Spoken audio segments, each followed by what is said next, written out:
കല്യാണം കഴിച്ച എത്രയോ പേരെ എനിക്കറിയാം. ഒന്ന് നോക്കിയാ നല്ലൊരു പ്രപ്പോസലാണിത്. 2 തലമുറയ്ക്ക് കഴിയാനുള്ള സ്വത്ത് ഇപ്പൊ തന്നെ ഉണ്ട്. തീരെ ഒന്ന് എസ് മൂളിയാൽ മുകുന്ദൻ നാളെ ഒരു കോടീശ്വരനാ. മനുഷ്യരുടെ തീ ചവിട്ടി നിൽക്കുമ്പോൾ അവന്റെ ഒരു പുളിച്ച തമാശ. എന്റെ അടുത്ത് ചൂടാവുന്ന എന്തിന്? തന്നെ കാലെടുത്ത് തീയിലോട്ട് വെച്ചതല്ലേ. ആ പെണ്ണുമായിട്ട് ക്ലോസ് ആയിട്ട് ഇടപഴകിയപ്പോഴേ ഞാൻ വിചാരിച്ചതാ ഇത് ഗോൽമാൽ ഗുലുമാല് തന്നെ. നിന്നോട് ചോദിച്ചപ്പോ ഒരു പ്രശ്നം ഉണ്ടാവില്ല, ധൈര്യമായിട്ട് മുമ്പോട്ട് പോ എന്ന് നീ പറഞ്ഞല്ലേ? അത് ഞാൻ പറഞ്ഞു. പക്ഷെ ആ ജഡായി പെണ്ണിന് വേണ്ടി അയാള് ഭർത്താവിനെ തേടിനടക്കാന്ന് ഞാൻ അറിഞ്ഞോ? വല്ലാത്ത ഊരാക്കുടുക്കിലാ ചെന്നപ്പെട്ടത്. എല്ലാം തുറന്നു പറഞ്ഞാൽ 2 പേരുടെയും ജോലി പോകും. അത് പോട്ടെന്ന് വെക്കാം. സ്വപ്നയ്ക്ക് ചെലവായ 1.5 ലക്ഷം ഉടനെ കൊടുക്കേണ്ടി വരും. പലതും വിറ്റുപെറുക്കി അതും കൊടുക്കാമെന്ന് വെക്കാം. നുണ പറഞ്ഞതിനുള്ള ശിക്ഷ പിന്നെയും ബാക്കി കിടക്കും. അയാൾ തുളച്ചുകളെ എല്ലാത്തിനെയും. ഒരു വഴിയെ ഞാൻ കാണുന്നുള്ളൂ. ഒളിച്ചോട്ടം. ഇന്ത്യ രാജ്യത്തിന്റെ അതിർത്തി കിടക്കുക. സീതയ്ക്കും കൂടെ ഒരു വിസ ഒപ്പിക്കാൻ നോക്ക്. അതൊന്നും അത്ര എളുപ്പമല്ല. എങ്കിൽ പിന്നെ നിനക്ക് ഒരു ഭാര്യയും കൂടെ ഇരിക്കട്ടെ നോക്കാം. ഗോവിന്ദകുട്ടി, പിന്നെ എന്ത് ചെയ്യും? നീ ഇവിടെ കെട്ടിക്കോ. ഓ, ചെലവാത്ത സാധനമൊക്കെ എന്റെ തലയിൽ കെട്ടി വെക്കാന്നോ? അവളുടെ കാല് പിടിച്ച് പറയുക, വല്ല വിധേന ഈ കല്യാണത്തിൽ നിന്ന് പിന്മാറാൻ. അതേ ഉള്ളൊരു മാർഗം. എന്തേ?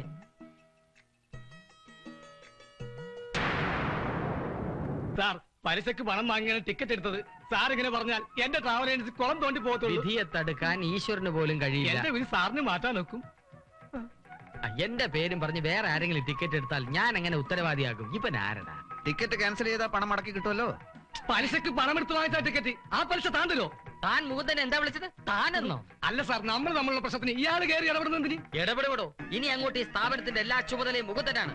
എന്റെ മകളുടെ ഭർത്താവാകാൻ പോകുന്ന ആളാണ് മുകുന്ദൻ. മനസ്സിലായോ? സാറിന്റെ മകളുടെ? അയ്യോ സാർ, ഇയാള് കല്യാണം കഴിച്ചതാ.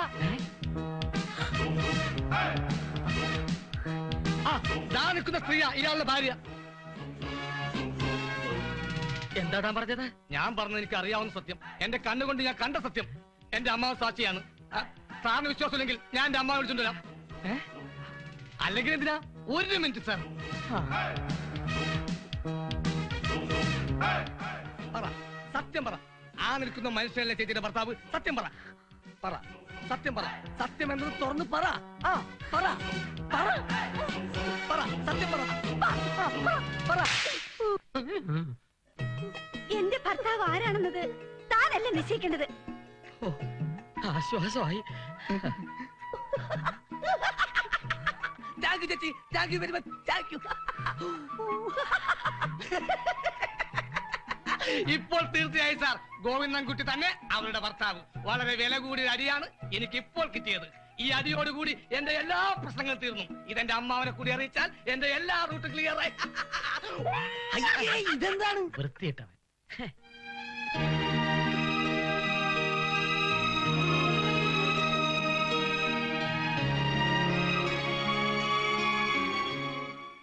എന്റെ അമ്മേ, കുഴഞ്ഞോ ഈശ്വര?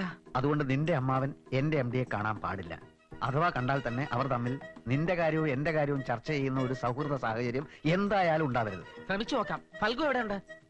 അത് ശരി, പുറപ്പെട്ട് കഴിഞ്ഞില്ലേ? അമ്മാവനെ ഫൽഗു കാണുന്നതിന് മുമ്പ് നീ കാണണം. എന്നിട്ട് അമ്മാവന് നല്ലൊരു കിസ് കൊടുക്കണം. എടാ, എത്രയും പെട്ടെന്ന് അവിടെ നിന്ന് ഇറങ്ങ്. ഫൽഗുനെ ഞാൻ വഴിയിലിട്ട് ബ്ലോക്ക് ചെയ്തോളാം. ഓക്കെ? അപ്പൊ എല്ലാം പറഞ്ഞ പോലെ കലക്കിക്കോണം. അതാണ് നമ്മുടെ കക്ഷി.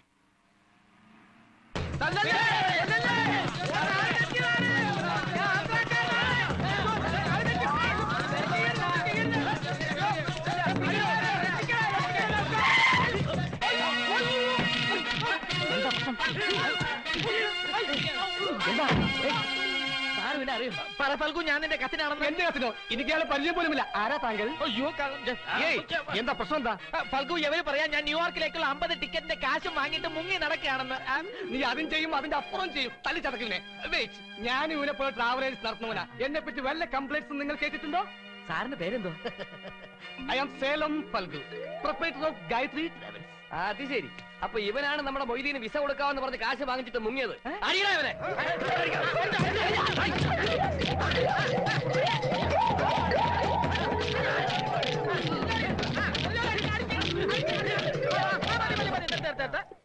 പറഞ്ഞതിലും കൂടുതൽ കാശുണ്ട്. ഹാപ്പിയാണല്ലോ.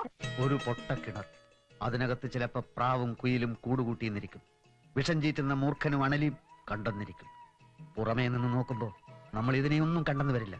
അതുപോലെ കാട് പിടിച്ചു കിടക്കുന്ന ഒരു പൊട്ട കിണറാണ് മനുഷ്യ മനസ്സ്. ശങ്കരവാര്യരുടെ മനസ്സാകുന്ന കിണറ്റിൽ എന്തൊക്കെ നിഗൂഢതകളുണ്ടെന്ന് ആരറിഞ്ഞു? മനസ്സിലായില്ല. മനസ്സിലാക്കി തരാം സാർ.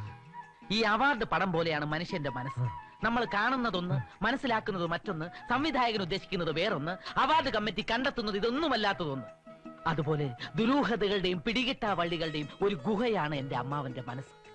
ഇപ്പോഴീ ഗുഹയെ പറ്റി പറയാൻ കാര്യം പറയാം സാർ. അമ്മാവ, വേറൊരാൾ അയാളുടെ മകളുടെ ഭർത്താവാക്കാൻ വേണ്ടി നമ്മുടെ ഗോവിന്ദൻകുട്ടിയെ വലവേശി പിടിക്കാൻ ശ്രമിക്കുന്നു എന്ന വാർത്ത കേട്ടാൽ അമ്മാവന്റെ പ്രതികരണം എന്തായിരിക്കും? തൽക്കാലം ഒരു പ്രതികരണത്തിന്റെ ആവശ്യമില്ലല്ലോ. ഗോവിന്ദൻകുട്ടിയെ എന്റെ മകളുമായുള്ള വിവാഹം നിശ്ചയിച്ചുറപ്പിച്ചു കഴിഞ്ഞതല്ലേ. നിശ്ചയിച്ചതൊന്നും പ്രശ്നമേ അല്ല. ഗോവിന്ദൻകുട്ടിയെ വേറൊരാൾ വേറെ കല്യാണം കഴിപ്പിക്കുന്നു. What will be your reaction? അങ്ങനെ ഒരുത്തനും ഒന്നും ചെയ്യൂല എന്ന് എനിക്ക് ഉറപ്പുള്ളപ്പോ ഞാനെന്തിന് വെറുതെ റിയാക്ട് ചെയ്ത് എന്റെ റിയാക്ഷൻ വേസ്റ്റ് ചെയ്യണം? അല്ല, അഥവാ സാറിന്റെ ഭാവി മരുമകനെ കുൽസിത മാർഗങ്ങളിലൂടെ ഏതെങ്കിലും തെമ്മാടി സ്വന്തം മരുമകനാക്കാൻ ശ്രമിച്ചാൽ അവന്റെ തലയടിച്ച് പൊട്ടിക്കും ഞാൻ. Very good. അടിച്ചു പൊട്ടിക്കാൻ എളുപ്പമുള്ള തലയാ. ആ ആള് കഷണ്ടിയാ. സാറിന്റെ ആത്മാർത്ഥ സുഹൃത്താ. ആരാണ് ദ്രോഹി? ആ ദ്രോഹിയുടെ പേര് പറഞ്ഞാൽ അമ്മാവൻ ഞെട്ടരുത്. അത് മറ്റാരുമല്ല, ശങ്കരവാര്യർ. സുകുമാരനായരോ? താൻ പറഞ്ഞത് സത്യമാണോ? അതെ സാർ. എനിക്കിട്ട് ബർമ്മ വെക്കാൻ മാത്രം വളർന്നോ? സാർ ഇപ്പൊ എന്റെ കൂടെ വരികയാണെങ്കിൽ ഞാൻ കാര്യങ്ങൾ നേരിട്ട് ബോധ്യപ്പെടുത്തി തരാം. താൻ പറഞ്ഞത് സത്യമാണെങ്കിൽ ഇന്ന് സുകുമാരന്റെ അന്ത്യം, സത്യമല്ലെങ്കിൽ നിന്റെ അന്ത്യം.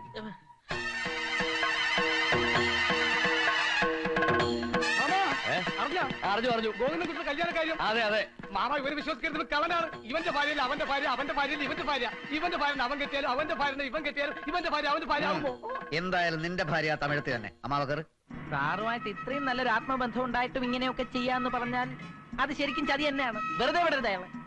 അത് തന്നെയാണ് സാർ ഞാനും പറയുന്നത്. നാട്ടിൽ വേറെ എത്ര ആണുങ്ങളുണ്ട്, എന്നിട്ടും അമ്മാവന്റെ മോളുമായി മോതിരം മാറ്റം വരെ നടത്തിയ ഗോവിന്ദൻകുട്ടിയെ തന്നെ പാട്ടിലാക്കുക എന്ന് വെച്ചാൽ എന്താ? നിങ്ങൾ തമ്മിൽ പൂർവ്വ വൈരാഗ്യം വല്ലതും ഉണ്ടോ? ഉണ്ടാവണമല്ലോ. ഇല്ലെങ്കിൽ ഇങ്ങനെ ഒരു നാറിയ പണി അയാൾ ചെയ്യോ? അവൻ നാറിയാണെങ്കിലേ ഞാൻ പരമ നാറിയാണ്. അതവന് ഞാൻ മനസ്സിലാക്കി കൊടുക്കാം. അവൻ എന്നെ ശരിക്കും അറിയാഞ്ഞിട്ടാ. എന്നോട് കളിച്ചാൽ അവനെ മാത്രമല്ല അവന്റെ കുടുംബം മുഴുവൻ ഞാൻ കൊളം തോണ്ടും.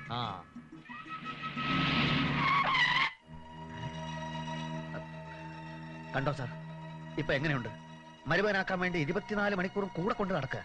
ഇതിനെ ചാക്കിട്ട് പിടുത്തന്നല്ല എന്താ പറയാ? ഇങ്ങനെ എപ്പോഴും കൂടെ കൊണ്ടു നടക്കാൻ മുകുന്ദൻ എന്താ അങ്ങയുടെ കെട്ടിയോളാണോ? വേണ്ട സാർ, സാഹസമൊന്നും കാണിക്കണ്ട. അഹിംസയായിരിക്കണം നമ്മുടെ ആയുധം. കുട്ടി, ആ ജിറാഫിന്റെ ചേടത്തൊന്ന് പൊട്ടിച്ചില്ലെങ്കിൽ എനിക്ക് ഉറക്കം വരത്തില്ല. എന്നാ പിന്നെ സാറിന്റെ ഇഷ്ടം. എടാ തെണ്ടി, കഷണ്ടി, എന്നെ നിനക്ക് ശരിക്കും അറിയില്ല. ഈ മാന്യതയൊക്കെ എന്റെ പുറമോടിയാണ്. തെറ്റിയാ ഞാൻ വെറും ചെറ്റയാ. നീ ചെറ്റയാണെങ്കിൽ അതിലും വലിയ തൊട്ടിയാണടാ ജിറാഫെ. അത് പ്രത്യേകിച്ച് പറയണ്ട. ആ നെറ്റിയിൽ എഴുതി വെച്ചിട്ടുണ്ടല്ലോ. ഓ, ഒരു മാന്യൻ.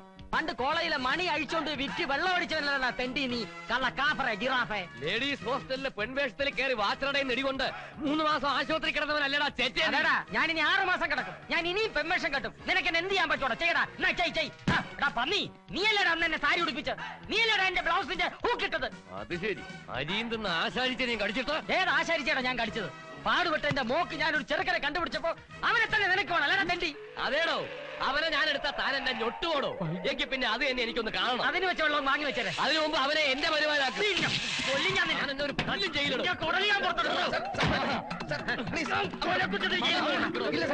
ഇവന്റെ കോളം തോടും ഞാൻ. എല്ലാം ഞാൻ തുറന്ന് പറയാം. സത്യം പറയുമ്പോ മാമൻ ഞെട്ടരുത്.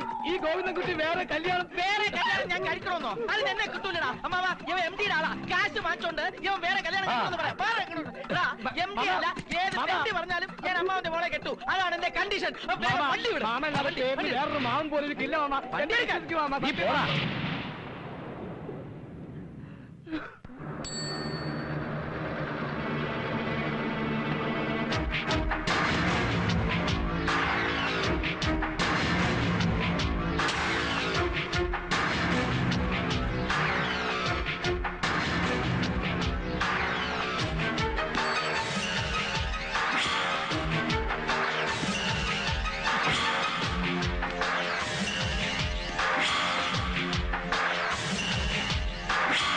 എന്താണോ നോക്കുന്നേ? അല്ല, പിറകെ പോലീസുകാരൊന്നും കാണുന്നില്ല. ഇത്തവണ പോലീസ് വരില്ല. ഞാൻ ജയിൽ ചാടിയതല്ല. അടുത്ത മാസം ഇറങ്ങണമെന്ന് പറഞ്ഞിട്ട് 1 മാസത്തെ ഇളവ് കിട്ടി. ഇനി എത്രയും പെട്ടെന്ന് എന്റെ പെണ്ണിനെ തട്ടിയെടുത്തവന്റെ കഥ കഴിക്കണം. ഒരു ദിവസമെങ്കിലും ഒരു ദിവസം അവളുടെ ഭർത്താവായി ജീവിച്ചിട്ട് തിരിച്ച് ജയിലിലേക്ക് പോകണം. രാഘവേട്ടൻ ആറ് വേണമെങ്കിൽ കൊന്നോ, അതിനെന്ത് സഹായം വേണമെങ്കിലും ഞാൻ ചെയ്തു തരാം. പക്ഷെ അതിനു മുമ്പ് ഞാൻ ആഗ്രഹിച്ച എന്റെ ഗായത്രി കുട്ടിയെ രാഘവേട്ടൻ എനിക്ക് നേടിത്തരണം. കൊലക്കേസിൽപ്പെട്ട് ഒരു ദിവസം പോലും രാഘവേട്ടൻ അകത്തെടുക്കേണ്ടി വരില്ല. എത്ര പണം മുടക്കേണ്ടി വന്നാലും, സുപ്രീം കോടതി വരെ പോകേണ്ടി വന്നാലും ഞാൻ രാഘവേട്ടനെ രക്ഷപ്പെടുത്തും. ബാക്കിയുള്ള കാലം രാഘവേട്ടന്റെ മുറപ്പെണ്ണും ഒരുമിച്ച് രാഘവേട്ടന് സുഖമായി കഴിയാം. ഇത് സത്യം രാഘവേട്ട, സത്യം സത്യം സത്യം. മാമാ മാമാ, ഗോവിന്ദൻകുട്ടിയുടെ സകലവിധ കള്ളത്തരങ്ങളുടെ കലവറ ഞാൻ ഇന്നത്തോടെ പൊളിക്കും. അതിനുള്ള ശരിയായ തെളിവുമായിട്ടാണ് ഞാൻ വന്നിരിക്കുന്നത്. എന്താടാ കോന്തായി പറയുന്നത്? രാഘവൻ, റൗഡി രാഘവൻ. മാമാ, നമ്മുടെ ഗോവിന്ദൻകുട്ടി കല്യാണം കഴിച്ചിരിക്കുന്നത് ഈ റൗഡി രാഘവന്റെ മുറപ്പെണ്ണായ സീതാലക്ഷ്മിയാണ്. അത് നേരിട്ട് കണ്ടിട്ടുള്ള ആളാണ് നമ്മുടെ ഈ റൗഡി രാഘവൻ. നീ പറയുന്നത്? അമ്മാവതേ രാഘവൻ വന്ന് പുറത്തു നിൽക്കുക. ദേഷ്യം വന്ന കൊലപാതകം വരെ ചെയ്യാൻ മടിക്കാത്ത ആളാ. വാ മാമാ.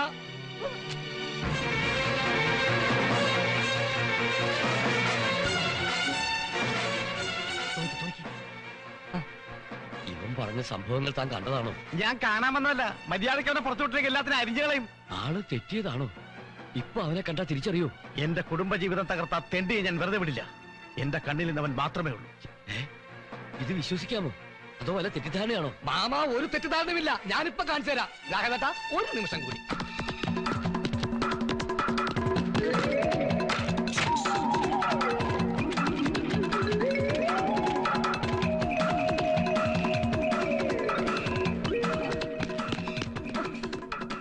ഈ ഫോട്ടോയിൽ ഗോവിന്ദൻകുട്ടി ഉണ്ടെന്ന് അമ്മാവൻ ചോദരി അപ്പറിയാൻ കാര്യം. അവൻ തന്നെ. എനിക്ക് ഫോട്ടോ കാണണ്ട. രാഘവൻ തിരിച്ച് ജയിലിലേക്ക് പോകാൻ തന്നെയാണ് പുറത്തു വന്നിരിക്കുന്നതെന്ന് അവനോട് പറഞ്ഞേക്ക്. വിടില്ല ഞാൻ അവനെ.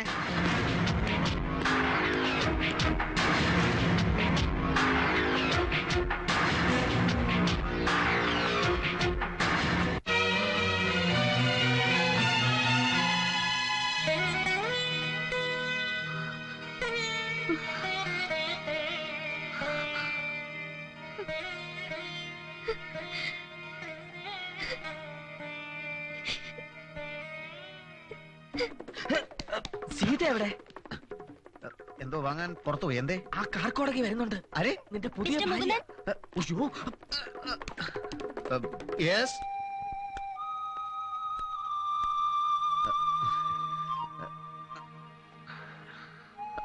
ഇന്നാണ് ഞാൻ വിവരങ്ങളെല്ലാം അറിഞ്ഞത്. എന്ത് വിവരം? ഡാഡി നമ്മുടെ കല്യാണം തീരുമാനിച്ച കാര്യം. അഖില, എനിക്ക് അഖിലയോട് കുറെ കാര്യങ്ങൾ മനസ്സ് തുറന്ന് സംസാരിക്കാനുണ്ട്. എനിക്കുണ്ട്. എല്ലാം തുറന്ന് പറയണമെന്ന് വിചാരിക്കാൻ തുടങ്ങിയിട്ട് കുറച്ച് ദിവസമായി. പക്ഷെ അങ്ങനെ പറഞ്ഞാൽ അതിന്റെ... അതെ, ഡാഡി പറഞ്ഞു മുകുന്ദൻ എന്നെ വലിയ ഇഷ്ടമാണെന്ന്. Thanks a lot. സ്നേഹിക്കുന്നതല്ല, വെറുക്കുന്നതല്ലേ കുറ്റം. അതെ അതെ, സ്നേഹിക്കുന്നത് നല്ലതാണ്, വളരെ നല്ലതാണ്. എന്റെ കാര്യത്തിൽ മുകുന്ദൻ അപ്സെറ്റ് ആകരുത്. ഞാൻ മറ്റൊരാളെ സ്നേഹിക്കുന്നു. ആള് സ്റ്റേറ്റ്സിലാ. സമയമാവുമ്പോ ഡാഡിയോട് പറയാമെന്ന് കരുതിയതാ, വൈകി. ഞാൻ ആകെ കുഴപ്പത്തിലാ. ഡാഡി ഒരു തീരുമാനം എടുത്താ മാറ്റാൻ പ്രയാസമാ. മുകുന്ദൻ എങ്ങനെയെങ്കിലും എന്നെ രക്ഷിക്കണം. അത് പക്ഷെ ഞാൻ അഖിലയെ വല്ലാതെ സ്നേഹിച്ചു പോയി. അഖില എന്റെ മനസ്സിൽ പതിഞ്ഞുപോയി, തറഞ്ഞുപോയി. പറിച്ചു മാറ്റാൻ വളരെ ബുദ്ധിമുട്ടാണ്. പ്ലീസ് മുകുന്ദൻ. അതത്ര എളുപ്പമല്ല അഖില. എനിക്ക് വേണ്ടി ഞാൻ കാല് പിടിക്കാം. ഞാൻ ഒന്നാലോചിക്കട്ടെ. പക്ഷെ ഒരു കാര്യമുണ്ട്, എനിക്കും ഇതുപോലൊരു ആപത്ത് വന്നാൽ അഖില... എന്താപത്ത്? അല്ല, എന്തെങ്കിലും കാരണം കൊണ്ട് എന്റെയോ ആ സീതയുടെയോ ഗോവിന്ദൻകുട്ടിയുടെ ഭാര്യ സീത ഉണ്ടല്ലോ, അവരുടെയോ ജോലിക്ക് വല്ല പ്രശ്നം ഉണ്ടായാൽ, ഉദാഹരണത്തിന് ഇപ്പൊ ചിലപ്പോ കുട്ടിയുടെ അച്ഛൻ ഞങ്ങളെ ജോലിയിൽ നിന്ന് പിരിച്ചു വിട്ടു എന്ന് വിചാരിക്കാൻ. എന്തിനു പിരിച്ചുവിടണം? എന്തിനു പിരിച്ചു വിടാതിരിക്കണം? കാലം അതാണല്ലോ. അതൊന്നും ഉണ്ടാവില്ല. പോരാ, എനിക്ക് ഉറപ്പ് തരണം. തന്നിരിക്കുന്നു. എങ്കിൽ ഞാൻ എന്റെ അഖിലയെ വേദനയോടെ മറക്കാൻ ശ്രമിക്കും. ഇപ്പോഴാ എന്റെ ശ്വാസം നേരെ വീണത്.